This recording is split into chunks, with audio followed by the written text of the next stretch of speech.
সিরাজগঞ্জের সলঙ্গায় বিশেষ অভিযান চালিয়ে ২১ কেজি গাঁজাসহ ২ মাদক ব্যবসায়ীকে গ্রেপ্তার করেছে র্যাব। রোববার রাত ৩টার দিকে হাটিকুমরুল বাজার এলাকা থেকে তাদের গ্রেপ্তার করা হয়।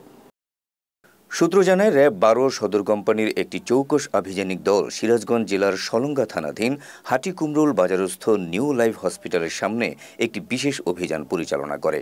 এই সময় বগুড়া ঢাকা মহাসড়কের উপর থেকে ২১ কেজি গাঁজাসহ ২ মাদক কারবারিকে গ্রেপ্তার করে র্যাব।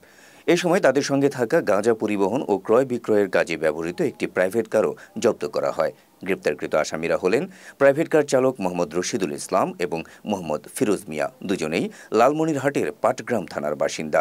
আসামিরা দীর্ঘদিন ধরে রংপুর বিভাগের বিভিন্ন জেলা থেকে রাজধানী ঢাকা সহ দেশের বিভিন্ন জেলায় নিজস্ব প্রাইভেটে করে গাঁজা ক্রয় বিক্রয় করে আসছিল। গ্রেপ্তারকৃত আসামিদের বিরুদ্ধে সলঙ্গা থানায় ২০১৮ সালের মাদকদ্রব্য নিয়ন্ত্রণ আইনে একটি মামলা দায়ের করা হয়েছে।